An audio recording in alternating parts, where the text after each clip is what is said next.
Ohio State had been considered a lock for the college football playoff ever since it beat Michigan, then ranked number 3, in double overtime on November 26.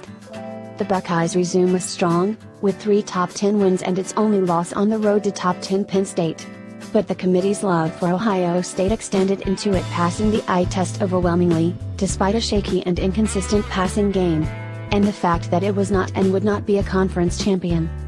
What's frustrating about Sunday's playoff semifinal pairings is that the Buckeyes' resume, which had holes in it worth poking at and having a robust discussion about, did get compared head-to-head to that of Penn State, the team that beat them and finished just outside the top 4 at number 5, but not as much as it should have.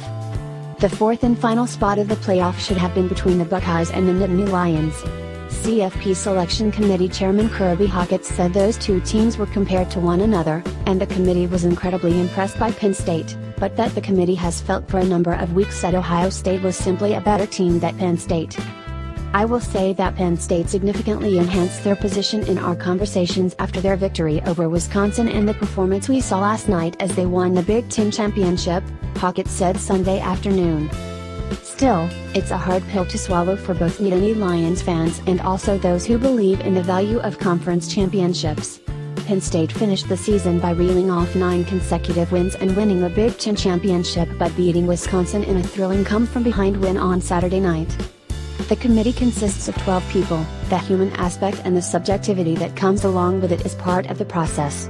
Committee members inherently value different parts of the CFP criteria differently, but they should be taking into consideration a team's growth through the season, even if a team suffered 2 September losses. They are charged with choosing the 4 best teams that will ideally set up 2 competitive semifinal games on December 31st. There's a reason to pick teams that appear to be peaking and healthy at the right time. They should play at their highest level in the postseason.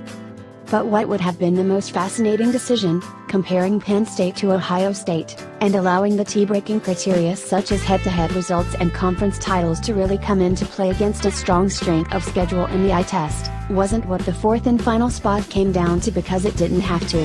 The CFP committee gave itself a buffer. That buffer came in the form of Washington. By, rightfully, docking and criticizing the Huskies for their weak non-conference schedule, the committee was able to separate Ohio State from Washington, and emphasize how close the separation was between Washington and Michigan, last week, and Washington and Penn State, now. That meant that the question of Ohio State versus Penn State never truly needed to be answered. Even though one was the conference champion of the league the committee felt was the strongest in college football, and beat the other when the two actually played. Which is too bad. Source of this report www.usatoday.com by Nicole Auerbach. Thanks for watching.